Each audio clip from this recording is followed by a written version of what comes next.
Hello बच्चों, स्वागत है आप सभी लोग को आपके इस YouTube चैनल इलेक्ट्रॉन बायफान पे। तो बच्चों आज इस वीडियो में हम लोग बात करने वाले 22 जून को बच्चों क्लास 9th में जो आप लोग को वीकली टेस्ट होने वाला है उसका हम लोग क्वेश्चन पेपर इस वीडियो में देखने वाले हैं। ठीक है, इससे पहले बच्चों आप लोग अगर क्लास 8 में मेरे साथ अगर पढ़े होंगे तो आप सभी को पता होगा कि हम जितना भी बताते हैं उतना ही में आता है, उससे बाहर एक भी आपका क्वेश्चन नहीं आता अगर जो भी आप लोग पढ़े होंगे। तो इसलिए वीडियो को अंत तक बच्चों आप लोग देख के, ठीक है, साथ में एक प्यारा सा कमेंट करके अपने फ्रेंड के पास शेयर करें ताकि वो भी एग्जाम उसका अच्छा जाए। ठीक है, तो बच्चों चलते बिना देरी का हम लोग डायरेक्ट क्वेश्चन आंसर की बात करते हैं। ठीक है, तो देखिए पहला आप सभी का क्वेश्चन क्या है, A square minus 2ab plus B का स्क्वायर का गुणनखंड होता है। बच्चों ये किसका फॉर्मूला होता है, तो a माइनस बी का होल स्क्वायर होता है। ठीक है, अब ये होल स्क्वायर है बच्चों, तो इसको हम लोग लिख सकते हैं a माइनस बी, उसके बाद क्या लिख सकते हैं a माइनस बी लिख सकते हैं। तो देखिए a माइनस बी और a माइनस बी आप सभी को किसमें दिख रहा है, तो ऑप्शन नंबर 2, तो इसलिए इसका सही उत्तर ये हो जाएगा। ठीक है, उसके बाद बच्चों हम लोग देखते हैं क्वेश्चन नंबर 2। देखिए क्वेश्चन नंबर 2 में क्या लिखा है, जीरो क्या है, जीरो क्या है, परिमेय संख्या, अपरिमेय संख्या, पूर्ण संख्या, इनमें से कोई नहीं।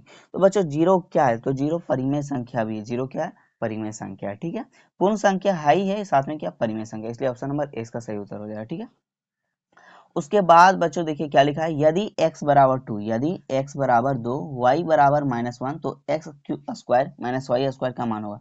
तो x के जगह हम लोग कितना रख देते हैं बच्चों, 2, उसके बाद क्या लिखा है इसका स्क्वायर। ठीक है, फिर माइनस y का मान कितना दिया, -1 का स्क्वायर करें, 2 का स्क्वायर करेंगे कितना आएगा 4, और यहाँ पे माइनस 1 का स्क्वायर करेंगे कितना आएगा बच्चों, 1 आएगा। तो अब कितना बचा, 4 में 3 घट गया तो 1 घट गया तो 3। तो देखिए ऑप्शन नंबर 3 आपको किस में दिख रहा है, एक ही में दिख रहा है, तो ऑप्शन नंबर 3 इसका एक सही हो जाएगा, 3। ठीक है, उसके बाद बच्चों हम लोग देखते हैं क्वेश्चन नंबर 4। देखिए क्वेश्चन नंबर 4 में क्या लिखा है, 40 का कितना प्रतिशत सल्ला होता है। तो मान लेते हैं कि बच्चों 40 का वो कितना प्रतिशत होता है, x मान लेते हैं। ठीक है, अब यहाँ जो प्रतिशत मानेंगे तो नीचे यहाँ क्या बैठेगा, 100 बैठ जाएगा, तो इसको हम यहाँ पे डायरेक्ट लिख देते हैं नीचे क्या, 100। ठीक है, अब ये कितना होता है बच्चों, सल्ला हो जाता है। ठीक है, अब ये 100 को इधर सल्ला से गुना कर देते हैं, फिर इधर x का मान निकाल लेते हैं। तो इधर देखिए क्या था, इधर आपका हो जाता है 14x।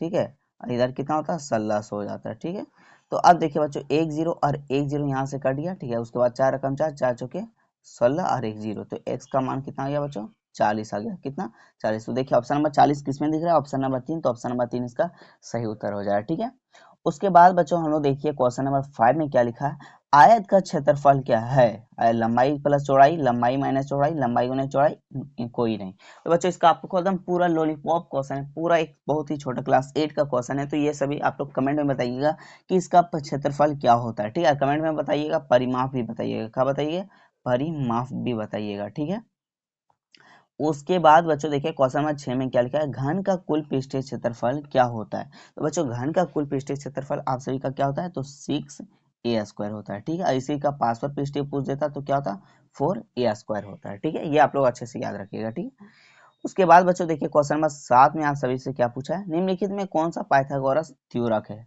ठीक है, पाइथागोरस त्रियुरक पूछा है बच्चों। तो देखिए पाइथागोरस त्रियुरक कैसे निकालते हैं, अगर कर्ण का स्क्वायर, ठीक है, कर्ण का स्क्वायर बराबर है किसका, लंब प्लस आधार का स्क्वायर, लंब प्लस आधार का स्क्वायर बराबर हो जाएगा, तो हम लोग क्या बोलेंगे, पाइथागोरस त्रियुरक है।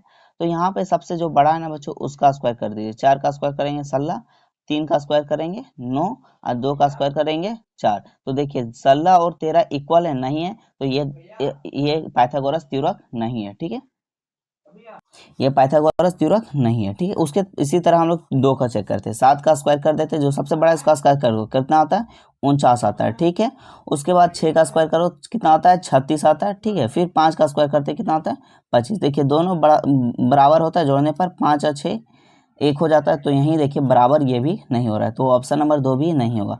उसके बाद देखिए क्वेश्चन नंबर 3 क्या लिखा है, 5 का स्क्वायर, तो कितना होगा इधर 25, फिर इधर देखिए बच्चों 4 का स्क्वायर कितना हो जाएगा, 16 हो जाएगा, 4 का स्क्वायर देखो कितना हो जाएगा, 16 हो जाएगा। उसके बाद फिर कितना होगा, 3 का स्क्वायर करेंगे कितना, 9। देखिए इधर भी 25 और इधर भी 25, तो ये पाइथागोरस त्रियुरक हो जाएगा, ऑप्शन नंबर 3 इसका सही उत्तर हो जाएगा बच्चों। ठीक है, उसके बाद बच्चों देखिए क्वेश्चन नंबर 9 में क्या लिखा है, निम्नलिखित में कौन सा द्विव्यंजक है, किसमें पूछा है, द्विव्यंजक पूछा है बच्चों। तो द्विव्यंजक कौन सा हो जाएगा आपका, जिसमें 2 प्लस माइनस आपको दिखे।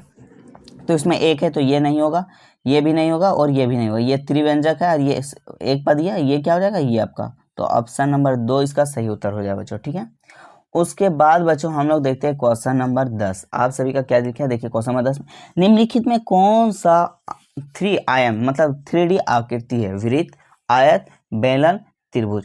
क्या है बच्चों? वृत्त आयत बेलन त्रिभुज। इसका उत्तर बच्चों आप सभी लोग कमेंट में बताइएगा। इसका उत्तर आप सभी लोग का आंसर कमेंट में बताइए बच्चों, क्योंकि बहुत ही लॉलीपॉप क्वेश्चन है, तो आप लोग कमेंट में जरूर बताइएगा, ठीक है। उसके बाद बच्चों देखिए क्वेश्चन नंबर 11, ठीक, क्या लिखा है? 47/125 का घनमूल क्या होगा? 27/125, तो 27 का घनमूल कितना होगा बच्चों? 27/125। 27 का आपका कितना हो जाता है घनमूल? 3 हो जाता है, और 125 का कितना हो जाता है? 5, तो 3/5 इसका आंसर हो जाएगा, ठीक है। उसके बाद बच्चों देखिए 12 में क्या लिखा है? 9 का घात 0 का मान होगा बच्चों, किसी का घात 0, उसका मान कितना होता है बच्चों? 1, तो इसका आंसर कितना हो जाएगा? 1 हो जाएगा, ठीक है। उसके बाद आप देखिए क्वेश्चन नंबर 14 में क्या लिखा है? यदि घन की भुजा 4 सेंटीमीटर हो तो घन का आयतन है, तो घन का आयतन क्या होता है बच्चों? AQ। तो यहाँ पे क्या होगा? 4 × 4 × 4, तो 4 चौका 16, 16 चौके 64 सेंटीमीटर क्यूब हो जाएगा बच्चों, ठीक है। उसके बाद बच्चों देखिए क्वेश्चन नंबर 15 में क्या लिखा है? वैसे घनाभ का पार्श्व पृष्ठीय क्षेत्रफल ज्ञात करें जिसकी लंबाई, चौड़ाई, ऊंचाई दिया है। तो बच्चों घनाभ का पार्श्व पृष्ठीय क्षेत्रफल क्या होता है? 2L × B। उसके बाद क्या होता है? H होता है। इसी फॉर्मूला में हम लोग बैठा लेते हैं 2। उसके बाद लंबाई प्लस चौड़ाई को जोड़ देते हैं। लंबाई और चौड़ाई कितना है बच्चों? 4, 3, 7, तो हम लोग डायरेक्ट लिख देते हैं 7। और ऊंचाई कितना दिया बच्चों? 2। अब गुना कर दीजिए, 2 दूनी 4, और 4 को 7 से गुना कीजिए, कितना आएगा बच्चों? 28। कितना आएगा? 28। तो ये हो जाएगा आपका 28 मीटर क्यूब, ठीक है, सॉरी मीटर स्क्वायर। ये आपका आंसर हो जाएगा, ठीक है। तो बच्चों जहाँ ये हम लोग 15 क्वेश्चन देखे जो आपके एग्जाम के लिए काफ़ी ज़्यादा इंपॉर्टेंट है, क्लास 9, ठीक है, वीकली टेस्ट के लिए मैथ का। तो बच्चों आप लोग से रिक्वेस्ट है कि प्यारा सा एक कमेंट कर दीजिए, साथ में आप लोग वीडियो को ज़्यादा से ज़्यादा शेयर कीजिएगा, ठीक है। और एग्जाम देने के बाद इसी वीडियो में आके कमेंट कीजिएगा कि आपका क्वेश्चन मिला या नहीं मिला, ये आप लोग जरूर कीजिएगा, ठीक है। तो मिलते हैं नेक्स्ट वीडियो में। जय हिंद, जय झारखंड, जोहार झारखंड।